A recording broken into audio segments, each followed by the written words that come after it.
Dear emotional, stressed out people in pain, your life matters, your struggle matter. My name is Albert Emanuel Kessler. I am a natural therapist, I'm an emotional body worker and a deep depression survivor. I would like to share with you the three most common stages of depression, the symptoms that I experienced on myself and I saw on many of my clients.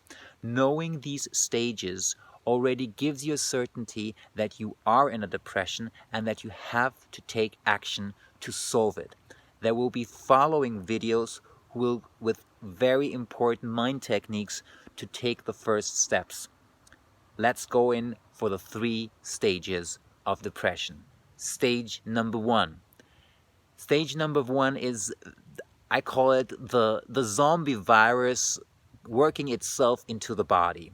You feel that your daily life has shifted somehow. Something is off. Thoughts are in your mind that weren't in your mind before.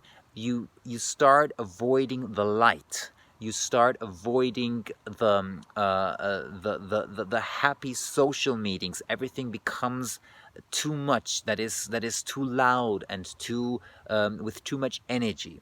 You still are able to work your daily chores. You do your jobs. Basically, you are sometimes even more concentrated than you were before. But in your free time, you seek refuge in shutting yourself out. You're sleeping more. Sometimes you don't sleep enough, but you basically are getting out of the zone of social interaction.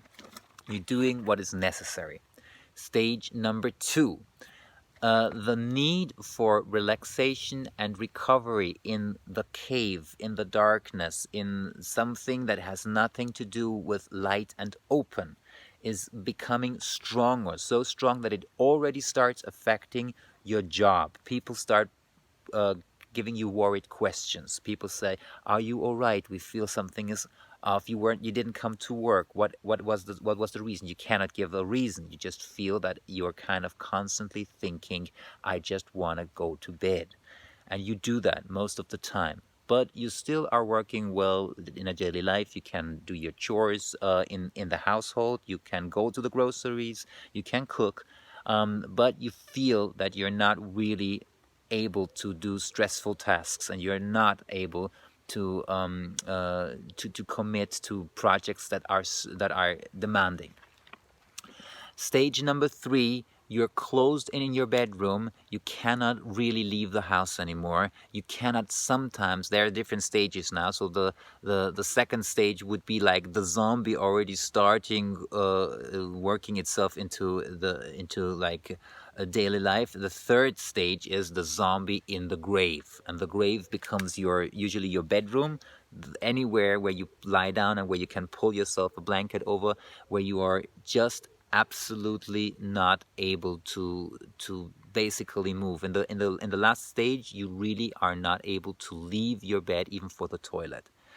Not everybody pisses into his bed, but people are just completely off with their personal hygiene. You don't shave anymore, you don't brush your teeth, you don't care, you just don't care. There is no sense. Everything in life has lost its sense. And in this phase, there are just two things that will get you out. If you were in nature, the elements, cold and hunger, would be your teachers here. Unfortunately, in our urban society, we are far too protected from these elements, so we start becoming anxious, we have a lot of anxiety, and we might start calling a friend who will help us out for some time. Unless we don't change these phases, they can go for a very unhealthy long time until we realize that we have to take action. And this only is triggered by a certain amount of survival pain, or of fear of survival. If you don't have that, you don't get out. Now, important to know, these three stages, zombie stage number one, of just functioning but knowing that something is off, phase number two of functioning just more like a zombie, and stage number 3, being the zombie in the grave, are dominated by one personality, a fractal of our personality. And this is called, what I call, the wounded inner child or the shadow self. More on that on the next video. What you can do is check yourself if these symptoms apply to your daily life. If they are, you are in a depression phase. No matter how light it feels, you are in it and you have to take action. Easy way to find out, go to www.howtohealdepression.com, take a test, book a free call, and we will guide you from one stage to the other and the possibilities and actions you can take. All the best. See you soon.